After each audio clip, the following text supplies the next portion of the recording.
बेटा जो आज हम शुरू करने जा रहे हैं ना, बेसिकली उसमें हम हीटिंग इफेक्ट ऑफ करंट देखेंगे। तो हेडिंग लिख लो बेटा, हीटिंग इफेक्ट ऑफ करंट।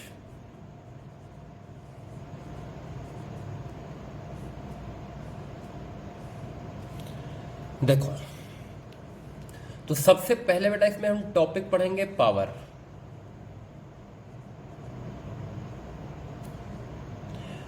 बेटा पावर होता है आपका rate of doing of work, D W by D T. ये हमने पढ़ा है बेटा। अब देखो, डी डब्ल्यू बेटा होता था कितना आपका, वी इंटू डी क्यू। याद है बेटा? तो यहां से बेटा हम पावर लिखेंगे V D Q by D T. क्या बेटा इस D Q by D T को मैं करंट लिख सकता हूं? तो क्या पावर इज इक्वल टू आया बेटा वी इंटू आई।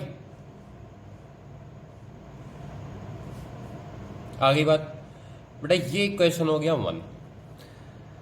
अब देखो बेटा, ये जो पावर कंज्यूम हुआ ना बेटा, ये क्या हो सकता है? ये हीट के फॉर्म में डिसिपिएट हो सकता है, इन द फॉर्म ऑफ हीट। बेटा ये हो सकता है स्टोर, जैसे मान लिया बेटा एक कैपेसिटर होता तो शायद ये वाला एनर्जी क्या करता बेटा, ये स्टोर करता पर सेकेंड। हाँ, अब उसमें बेटा आई की वैल्यू वेरिएबल होगी, तो हम बातें आगे करेंगे इसमें।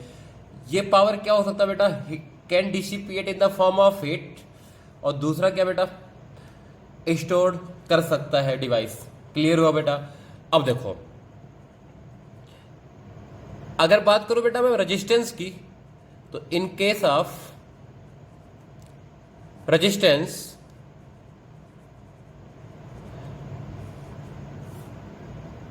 ये बेटा फिक्स है, इसमें power dissipate in the form of heat. Clear हुआ बेटा? अब देखो, हमने फार्मूला पढ़ा था बेटा ओम्स लॉ से, V equal to I R. तो बेटा इसको अगर मैं पुट कर दूं तो P इक्वल टू कितना आ जाएगा बेटा, आई स्क्वायर आर। क्लियर हुआ बेटा? या I की वैल्यू पुट कर दो बेटा तो P इक्वल टू कितना आ जाएगा, बी स्क्वायर बाई आर। ये बात समझ में आई बेटा कि नहीं आई? देखो, ये इंप्लाइज करता बेटा P प्रपोर्शनल टू R, और ये क्या इंप्लाइज करता बेटा, P proportional to 1 by R. अब कंफ्यूजन होता बेटा, देखो ये तब होगा जब बेटा करंट क्या हो, I कांस्टेंट हो। ठीक है? ये कब होगा बेटा, जब V क्या हो, कांस्टेंट हो। ये बात समझ में आई बेटा कि नहीं आई? तो देखो, इक्वेशन 1, इक्वेशन 2, इक्वेशन 3। देखो बेटा, 1 से मैंने 2 और 3 ड्राइव किया है by using Ohm's law. Clear है बेटा? तो क्या मैं बोल सकता हूं बेटा 2 and 3 can be used for circuit containing resistance only. लिख लो बेटा, 2 and 3 is use for the resistance only, for the resistance only.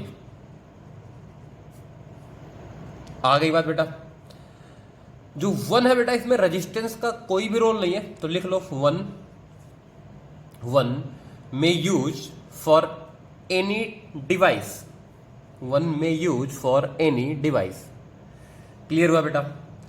अच्छा, दूसरी इंपॉर्टेंट बात बेटा, 1 2 3 कोई सा भी बेटा आप सीरीज कॉम्बिनेशन के लिए यूज कर सकते हो, कोई सा भी आप पैरेलल कॉम्बिनेशन के लिए यूज कर सकते हो। लिखो बेटा, for the combination of resistance, for the combination of resistance, any of one equation 1 2 and 3 can be used, can be used। Clear बेटा? हाँ, बस एक बात ध्यान से सुनना है मेरे को, लिखो उस बात को बेटा। सीरीज कॉम्बिनेशन में क्या होता है, करंट सेम होता है, तो अगर कहीं कंपैरिजन की बात आए तो सीरीज सर्किट हो तो बेटा हम इसका यूज करेंगे तो आसान हो जाएगा। लिख लो बेटा, if there is a comparison between series combination then p is equal to I square r can be used to make question easy clear हुआ बेटा? देखो एग्जाम्पल देखो बेटा, मैंने क्या किया, एक रेजिस्टेंस लिया बेटा R1, एक रेजिस्टेंस लिया बेटा R2, इसमें करंट है I। मैंने बोला कि find the ratio of the power delivered bye R1 and R2। Basically बेटा मुझसे बोला गया P1 डिवाइडेड बाय P2 की वैल्यू निकालो क्या है। बेटा मैं किसी भी तरीके से कर सकता हूं, लेकिन इसमें अगर ये यूज कर लो P1 equal to I square R1 and P2 equal to I square R2, तो बेटा अपना काम आसान हो जाएगा। P1 by P2 equal to कितना आ गया बेटा, R1 बाई R2। ये बात समझ में आई बेटा कि नहीं आई? क्लियर है? आगे सुनो। अगर बेटा कंपैरिजन हो पैरेलल में हो तो बेटा B square by R use करने से क्वेश्चन क्या होगा, आसान होगा। ऐसा नहीं बेटा कि आई स्क्वायर आर यूज नहीं कर सकते आप, लेकिन इसका यूज करेंगे पैरेलल में तो इजी हो जाएगा। क्यों बेटा? क्योंकि v क्या होता है, सेम होता है। देखो इधर बेटा R1 R2, ये रहा बेटा, यहां बैटरी कनेक्ट कर दिया। E आपसे बोला गया बेटा रेशियो बताओ P1 and P2, P1 by P2 बताओ बेटा। देखो P1 की वैल्यू कितना बेटा, बी स्क्वायर बाई R1, दोनों के क्रॉस पोटेंशियल डिफरेंस कितना होगा बेटा, सेम। और P2 की बेटा value v square by R2, क्या ये आया R2 बाई R1? ऐसा नहीं है कि आप करंट से नहीं कर सकते हैं, कर सकते हैं। क्लियर हुआ बेटा? बोलो बोलो बोलो। इतनी बात बेटा सबके समझ में आई? अब देखो बेटा ध्यान से, हमने लिखा power equal to B square by R, ठीक है। और पावर इजकल टू कितना बेटा, आई स्क्वायर आर। ये बात हमने पढ़ी। अब एक इंपॉर्टेंट बात लिखो बेटा, अगर हमें किसी भी क्वेश्चन में ये मेंशन नहीं है कि करंट कांस्टेंट है या वोल्टेज, लिखो बेटा इफ देयर इज, ऐसे लिखो बेटा, हिंदी में लिख लो। अगर किसी क्वेश्चन में ये मेंशन नहीं है कि करंट कांस्टेंट है या वोल्टेज,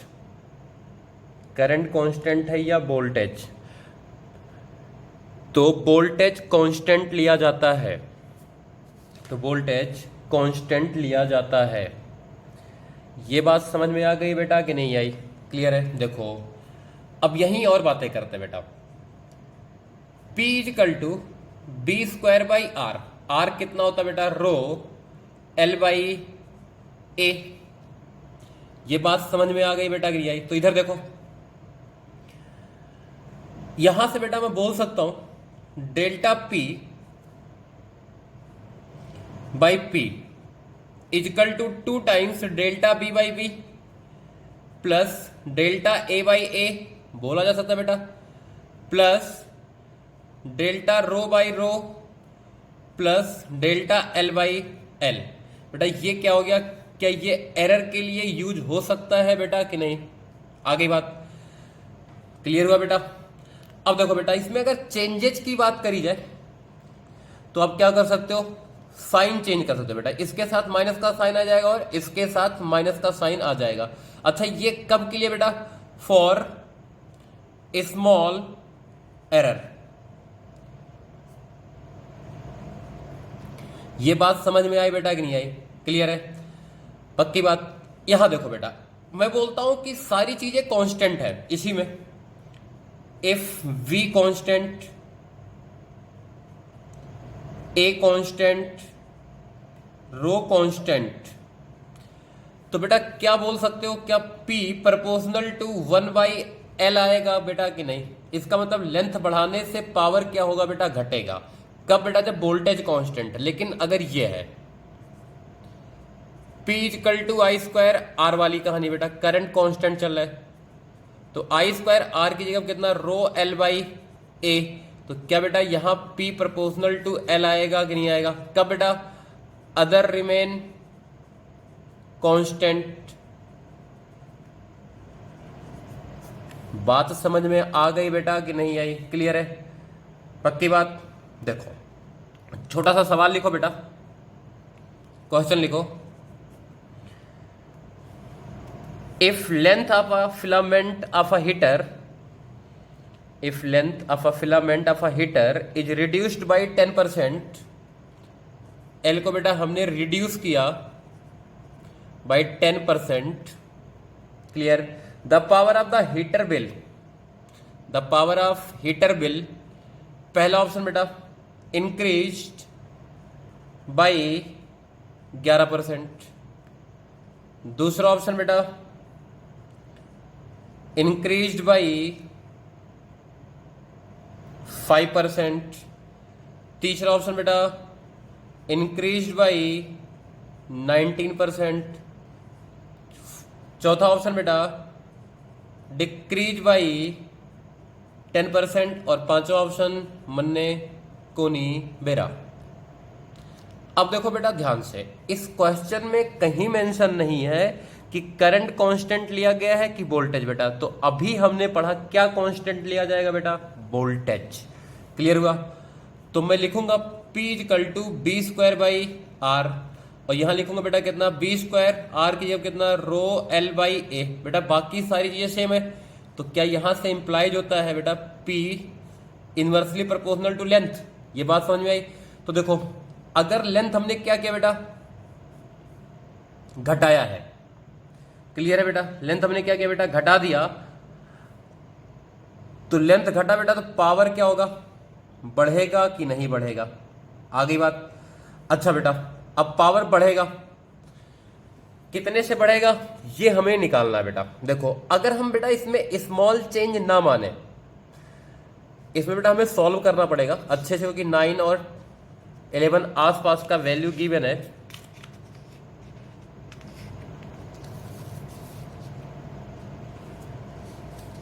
देखो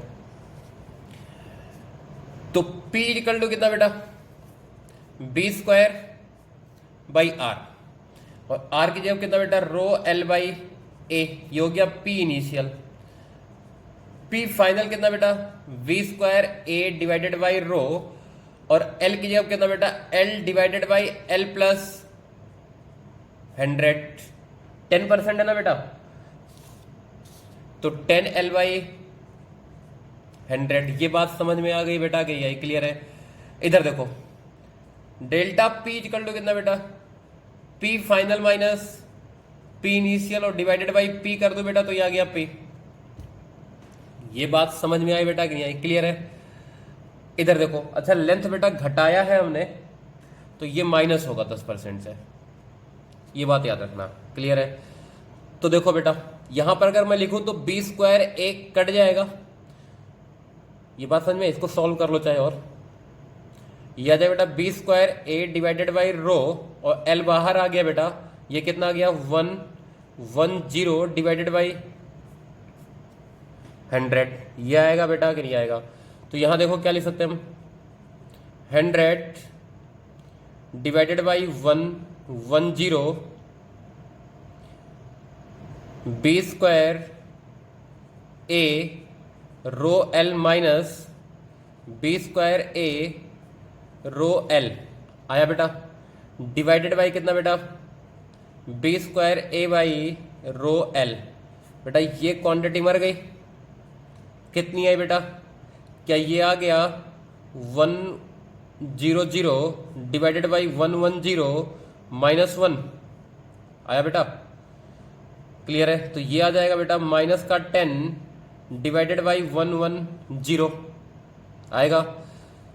अब देखो बेटा, अगर इसका परसेंटेज निकालना है तो मैं क्या करूंगा, delta P by P into 100 कर दूंगा बेटा। क्या ये परसेंटेज एरर आया, ये मर जाएगा बेटा, ये कितना आ जाएगा -100/11। क्लियर हो बेटा। तो ये 9 पॉइंट कितना आ जाएगा बेटा, ये 9 पॉइंट समथिंग आएगा बेटा कि नहीं आएगा माइनस का। तो बोल सकते हो आप कि ये 9% से क्या हो जाएगा बेटा, डिक्रीज हो जाएगा। सॉरी 9% से बेटा क्या हुआ, साइन एक बार देख लो, साइन एक बार देख लो बेटा सारा कुछ। ये माइनस था बेटा यहाँ पर, क्लियर है। तो बेटा ये पंगा हो गया यहाँ पर, यहाँ पे साइन का पंगा हो गया और कुछ नहीं है बेटा। ये 100 - 10 जाएगा तो ये कितना आएगा बेटा, 90 आएगा। क्लियर है। तो बेटा ये कितना हो जाएगा, 100/90 हो जाएगा। वेट बेटा, क्लियर है। तो ये 100/90 हो जाएगा बेटा, -1। क्लियर। तो बेटा ये कितना हो जाएगा 90, तो ये प्लस का 10/90 हो जाएगा बेटा।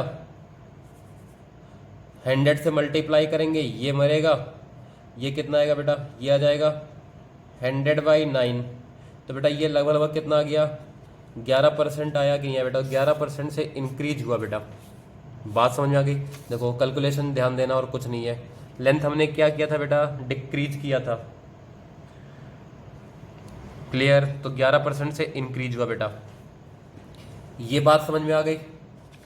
आगे बढ़े, एक और क्वेश्चन लिखो। A resistance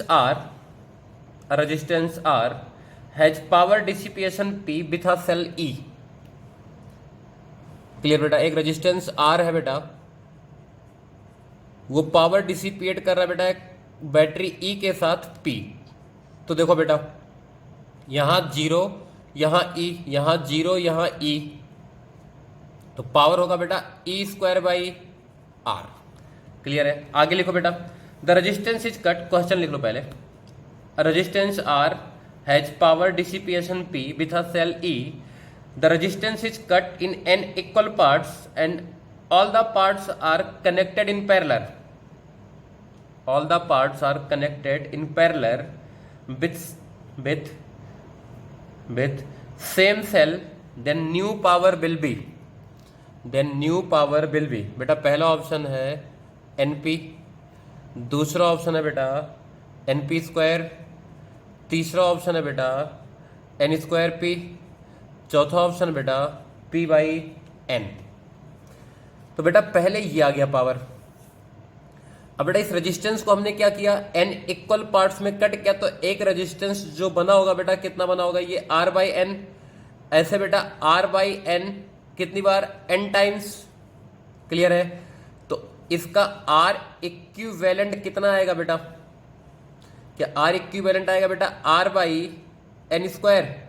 तो पावर फाइनल कितना आएगा बेटा, E² divided by R equivalent, that is N² E²/R। और बेटा यही क्या है, P है कि नहीं बेटा। तो P फाइनल कितना आ गया, N²P। ये बात समझ में आई बेटा कि नहीं आई, क्लियर है। अच्छा आगे बढ़े, इधर देखो। बेसिकली बेटा इस चैप्टर में अब अगर आपको पीछे सर्किट सॉल्व करना आता है ना, तो ज्यादा दिक्कत नहीं होती है। मैंने क्या बोला बेटा, एक वायर था, ठीक। This wire is connected through a battery of EMF E। This wire is connected through a battery of EMF E। The power dissipated by the wire is P। Clear बेटा। now wire is stretched to double of its initial length,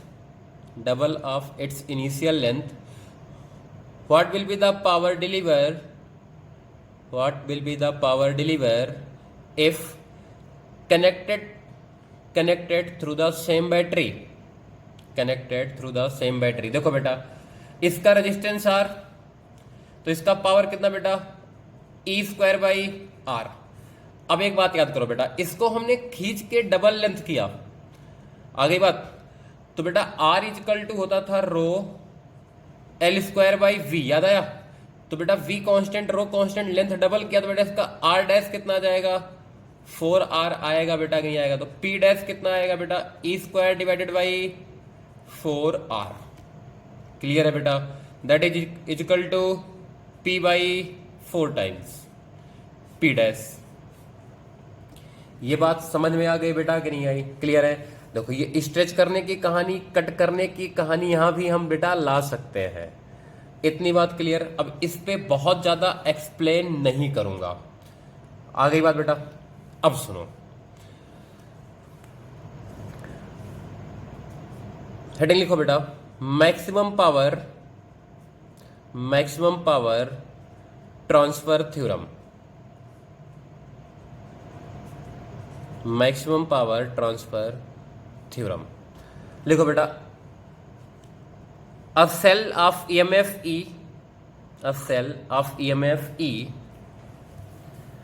and internal resistance छोटा r is connected across a resistance capital R। Clear बेटा।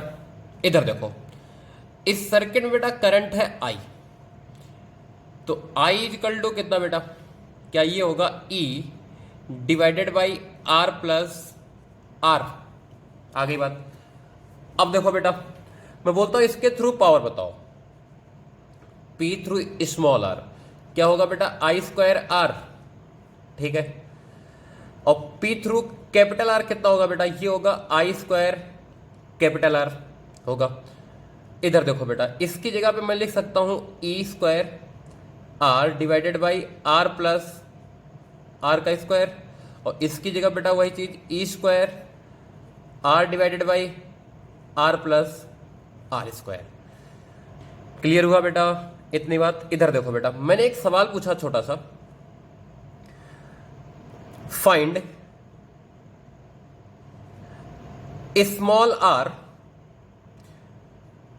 For which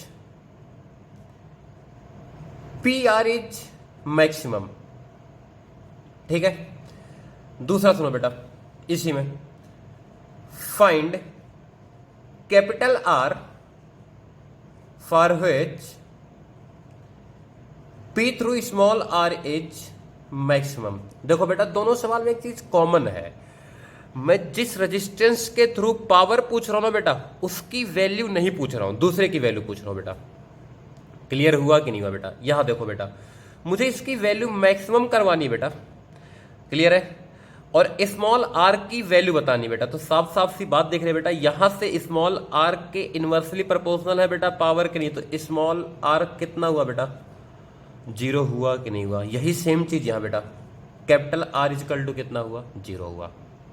तभी तो इसके through power क्या होगा बेटा, maximum होगा कि नहीं होगा।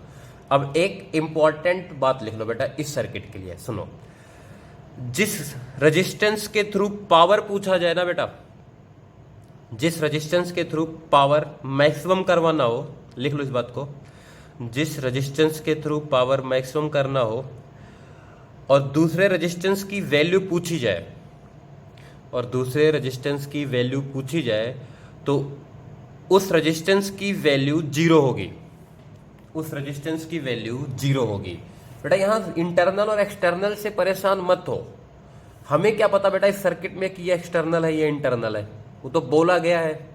सर्किट तो बेटा चाहे ये इंटरनल हो जाए ये एक्सटर्नल हो जाए तो सेम बनेगा नहीं बनेगा। क्लियर है, आ गई बात बेटा।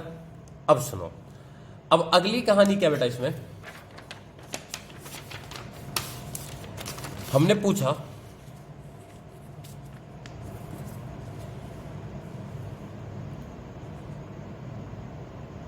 R for which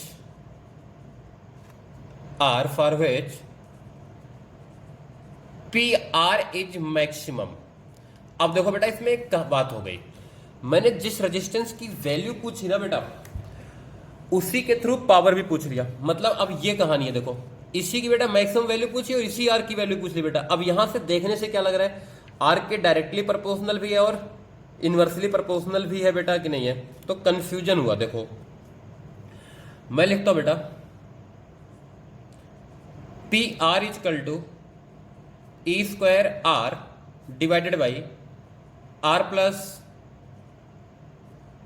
आर का स्क्वायर। बेटा ये कंप्लीट स्क्वायर होगा, आर प्लस आर का स्क्वायर। क्लियर बेटा, ये कहां से आया था, आई स्क्वायर आर। अब देखो बेटा आई की वैल्यू कितनी आई थी यहां पर, E divided by R plus R. Clear हुआ। अब देखो बेटा मैंने बोला R equal to zero, R equal to zero, तो क्या ये इंप्लाइज करता पी इजकल टू जीरो।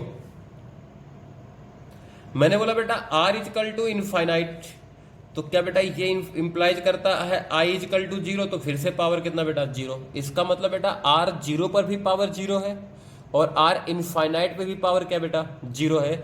इसका मतलब बेटा आर की वैल्यू जीरो से लेके इनफाइनाइट के बीच में एक वैल्यू होगी जिसके लिए पावर क्या होगा, मैक्सिमम होगा। लिख लो, this implies that there will be value of R between zero to infinite for which power deliver will be maximum. Clear हुआ बेटा। अब उस पावर को बेटा हम मैक्सिमम निकालते हैं, कैसे निकालेंगे देखो। हमने लिखा बेटा P R equal to E square R divided by R plus R का होल स्क्वायर। बेटा मैंने निकाला D P by R by D R. Clear हुआ बेटा, मैक्सिमम मिनिमम की कंडीशन है। इजकल टू कितना बेटा, देखो ई स्क्वायर तो कांस्टेंट है, नीचे वाला फंक्शन लिख लो आर प्लस आर का होल स्क्वायर, इसका डिफरेंशिएशन बेटा वन माइनस ऊपर वाला फंक्शन लिख लो बेटा और नीचे वाले फंक्शन को लिख लो टू आर प्लस आर। होगा बेटा कि नहीं होगा, क्लियर है। और डिवाइडेड बाई नीचे वाले का बेटा स्क्वायर आर प्लस आर का पावर 4। क्लियर बेटा। अच्छा देखो बेसिकली हमें क्या करना चाहिए बेटा, सेकंड डिफरेंशिएशन और करना चाहिए और मैक्सिमा मिनिमा की कंडीशन चेक करनी चाहिए। लेकिन बेटा मिनिमा तो पता चल ही चुका जीरो है, तो इसका मतलब इसको अगर हम जीरो रख के सॉल्व करते तो मैक्सिमा ही आता है, तो उतना ज्यादा परेशान नहीं होंगे बेटा। इसको हम सॉल्व करते बेटा जीरो रख देते हैं, zero equal to this E square divided by R plus R के पावर 4। बेटा लिख लेना for maxima minima, R plus R यहां आ गया बेटा आर प्लस आर आएगा। क्लियर है। और माइनस कितना बेटा, यहां आ जाएगा 2r। अरे आर प्लस आर कॉमन ले लिया मैंने और कुछ नहीं बेटा, ये मर गया। अब देखो बेटा ये तो जीरो हो नहीं सकता और ये जीरो हो नहीं सकता, तो यहां से क्या इंप्लाइज करता बेटा, जीरो की जगह पर small R minus R equal to zero. ये आया बेटा कि नहीं आया।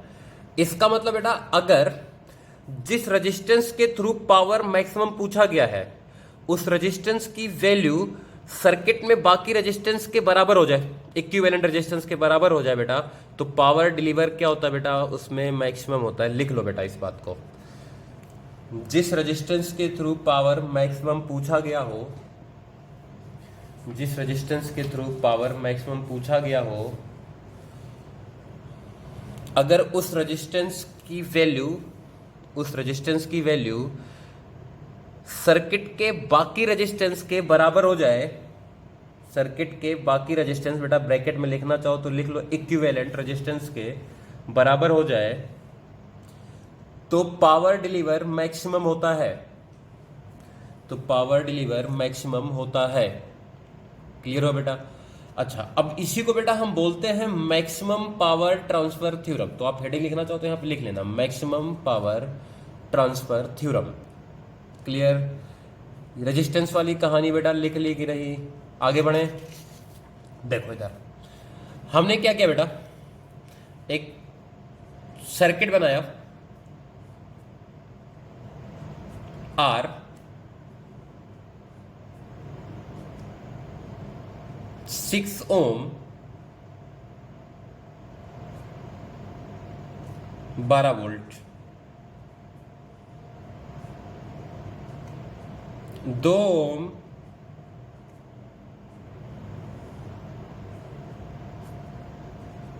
4 वोल्ट बेटा, ये सर्किट था। पूछा क्या गया बेटा अपने से,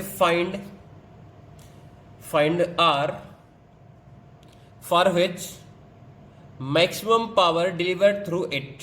find R for which maximum power delivered through it. Clear हुआ बेटा? अब देखो इसको बेटा मैंने क्या किया, इन दोनों का इक्विवेलेंट निकाला। इक्विवेलेंट कितना आएगा बेटा, क्या ये आएगा 12 divided by 6 plus 4 divided by 2 divided by 1/6 plus 1/2। बेटा ये आया 2 प्लस ये कितना बेटा 2। क्लियर है? डिवाइडेड बाई ये कितना है बेटा, इसका एलसीएम ले लो 6 आ जाएगा, तो यहां बेटा 3 आ जाएगा।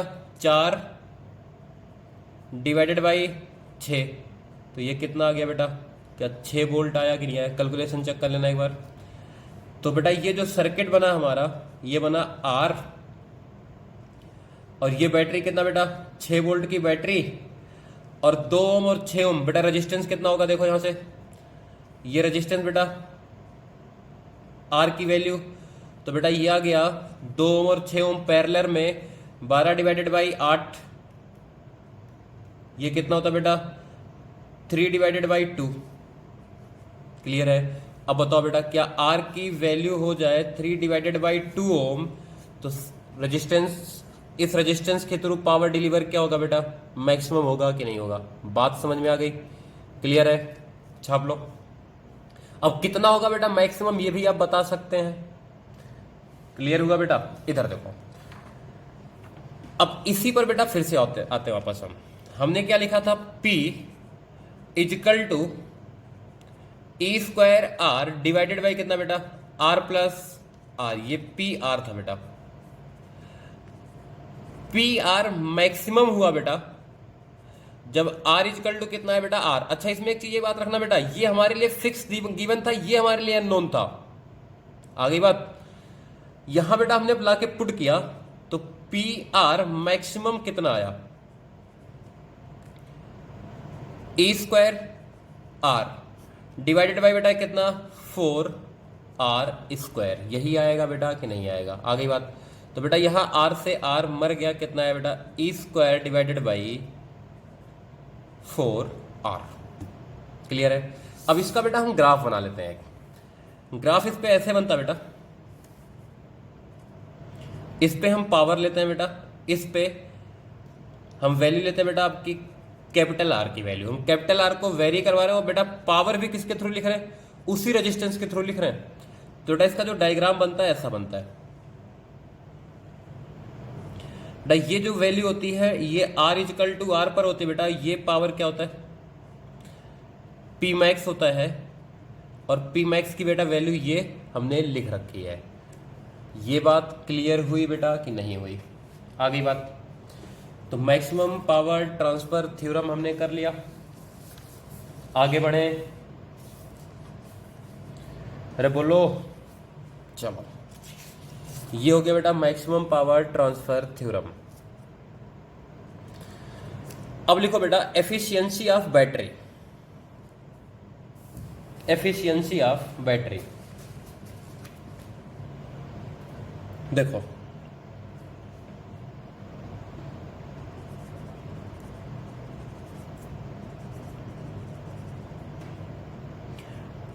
एफिशिएंसी जो होता है बेटा, ये होता है एफिशिएंसी इजिकल टू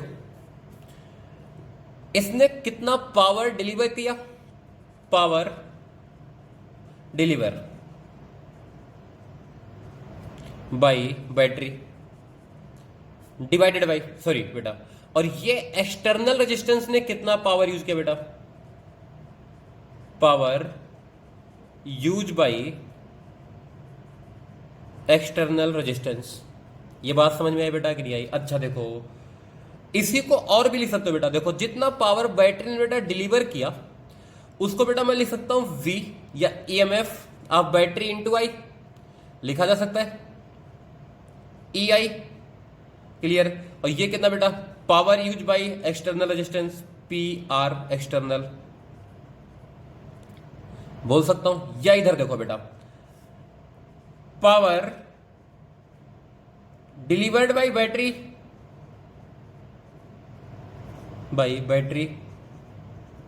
क्लियर। और यहां बेटा power use by external resistance क्या होगा, क्या बेटा जितना एनर्जी बैटरी ने डिलीवर किया दो रेजिस्टेंस ने यूज किया होगा, इंटरनल और एक्सटर्नल।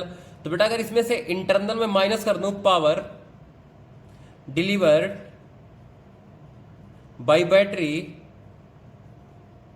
माइनस पी इंटरनल, आ गई बात बेटा। अच्छा यही चीज यहां देखो, यहां बेटा मैं लिख सकता हूं P external divided by P external plus P internal. Clear हुआ बेटा। अब इसी में मैं 100 से मल्टीप्लाई कर दूं तो क्या आ जाएगा बेटा, एक्सटर्नल परसेंटेज एफिशिएंसी बेटा आ जाएगा कि नहीं आ जाएगा बैटरी का। क्लियर हुआ। अब सुनो, एक सर्किट लिया बेटा हमने, ये इसका था आर एक्सटर्नल, कैपिटल आर बेटा बोल देंगे इसे, और ये था बेटा बैटरी, और ये था बेटा आपका इंटरनल रेजिस्टेंस आर, बैटरी था बेटा ई। तो इसकी एफिशिएंसी कितनी होगी, देखो ध्यान से बेटा, इसके थ्रू जो पावर डिलीवर होगा वो होगा I square R divided by, यहां क्या लिख सकते हो बेटा आप, I square R plus I square R. Clear है कि नहीं है। इंटरनल रेजिस्टेंस ने जो यूज कर लिया बेटा, आ गई बात। अब देखो ध्यान से बेटा, आई स्क्वायर क्या हो गया, मर गया, हर जगह आई स्क्वायर है यार बेटा। तो ये कितना आ गया, R divided by R plus R. आएगा बेटा कि नहीं आएगा, क्लियर। अरे बोलो। अब यहां से बेटा हम एफिशिएंसी के बारे में और बातें करेंगे। देखो इसको लिख सकता हूं बेटा 1 divided by 1 plus R by R, ये लिखा जा सकता है बेटा कि नहीं लिखा जा सकता है। अब देखो बेटा ध्यान से, जैसे जैसे आर इंक्रीज होगा, आर बाई आर क्या होगा बेटा, डिक्रीज होगा। तो एन क्या होगा बेटा, इंक्रीज होगा कि नहीं होगा। बात समझ में आई कि नहीं आई। ध्यान से देखो बेटा, बेसिकली मैं इस पॉइंट के थ्रू जो तुम्हें समझाना चाहता हूं वो ये समझाना चाहता हूं बेटा, मैक्सिमम पावर डिलीवर एक अलग कहानी है और एफिशिएंसी एक अलग कहानी है। ये बात समझ में आई बेटा कि नहीं आई, क्लियर है। देखो सब दिख रहा है कि नहीं बेटा, आर बढ़ाएंगे तो R by R, capital R बढ़ेगा, एक्सटर्नल रेजिस्टेंस बढ़ेगा, तो स्मॉल आर क्या होगा बेटा, कम होगा। स्मॉल आर सेम रहेगा तो small R by capital R कम होगा, एफिशिएंसी क्या होगा बेटा, बढ़ेगा कि नहीं बढ़ेगा। तो इधर सुनो बेटा, अगर मैं एफिशिएंसी का, इस पे बेटा एफिशिएंसी ले लो और इस पे बेटा आप ले लो कैपिटल आर, बेटा इसका ग्राफ कुछ इस तरीके से बनता है बेटा, और ये होता है आपका 100% एफिशिएंसी की रेफरेंस लाइन, ये 100% एफिशिएंसी की है बेटा। क्लियर है। अच्छा देखो, अब बेटा अगर बैटरी आइडियल हो तो स्मॉल आर कितना होगा, 0 होगा, तो एफिशिएंसी कितनी आ जाएगी बेटा, 1 आ जाएगी, 100% आ जाएगी, नहीं आ जाएगी। तो लिख लो बेटा, for ideal battery efficiency is 100%। ये सारा कुछ छाप लेना, for ideal battery efficiency is 100%। ये छापने के बाद लिखना बेटा हमें, क्लियर है। लिखो बेटा, as external resistance increases efficiency increases, as external resistance increases efficiency increases. लिखा बेटा, लिख लो, efficiency and maximum power deliver, efficiency and maximum power deliver दोनों अलग अलग कहानी है, दोनों अलग अलग कहानी है। ये बात बेटा समझ में आ गई कि नहीं आई, क्लियर है। अब देखो इसी में बेटा समझा देता हूं कुछ बातें और। अगर बेटा हमें ग्रुप ऑफ सेल गिवन हो, लिख लो, if group of cell is given, group of cell is given, तो बेटा उनसे क्या करो, एक सिंगल सेल बनाओ, सिंगल सेल बनाओ बेटा उससे आप, क्लियर है। और बेटा बिल्कुल कहानी वही रखो। देखो जैसे मैंने क्या किया, मैं सीधा सीधा मिक्स कॉम्बिनेशन की कहानी तुम्हें कराता हूं। हमने क्या किया बेटा, एक कॉम्बिनेशन लिया इस तरीके से, इसमें बेटा आपके हैं n सेल, और ऐसे बेटा आपके कितने हैं, m रोज है, m रोज। बेटा ये पीछे हमने पढ़ा था ऐसी कहानी, याद आया कुछ? और बेटा ये एक्सटर्नल रेजिस्टेंस हमने निकाला R, यहां पर हमसे बोला गया बेटा फाइंड R, इसका EMF ही बेटा internal resistance R, find R for which power deliver by the resistance is maximum, power deliver by the resistance is maximum. बेटा हमने पीछे जो है ना इसमें करंट मैक्सिमम की कहानी सॉल्व कर चुके हैं, तो ध्यान से सुनो बेटा। इसमें n सेल है, तो क्या हमारी कहानी बनेगी बेटा ये Ne, और ये कितना बेटा Nr। आगे बात बेटा, ऐसे इधर भी Ne, और ये कितना बेटा Nr, एंड सोन कितनी बार बेटा m रोज बनेगा बेटा। और यहां एक्सटर्नल रेजिस्टेंस है बेटा R। क्लियर हुई बात? अब देखो बेटा इन सबको भी मिलाओगे तो कितना आ जाएगा बेटा, पैरेलल कॉम्बिनेशन से सॉल्व कर लो, ये आ जाएगा बेटा आपका Ne, और ये कितना आ जाएगा बेटा आपका, ये आ जाएगा Nr/m आएगा, और ये कितना बेटा एक्सटर्नल रेजिस्टेंस R। तो क्या बेटा R इजिकल टू आ गया Nr/m। आ गई बात? यही सेम कंडीशन किसके लिए थी बेटा, I मैक्सिमम की भी थी कि नहीं थी? देखो इधर इसमें बेटा अगर I है तो I स्क्वायर R क्या होगा बेटा, इसके थ्रू पावर डिलीवर होगा कि नहीं होगा? देखो बेटा, तो यहां से I मैक्सिमम की कहानी भी वही आई थी, और I मैक्सिमम होगा तभी तो पावर क्या होगा बेटा, मैक्सिमम होगा कि नहीं होगा? तो बेटा बेसिकली इसमें बहुत ज्यादा कुछ नहीं कराऊंगा। इसमें बेटा पीछे अगर आपको सर्किट सॉल्व करना आता है तो आप आसानी से सॉल्व कर सकते हैं। ये बात क्लियर हो गई बेटा कि नहीं? तो आज के लेक्चर में बस इतना ही।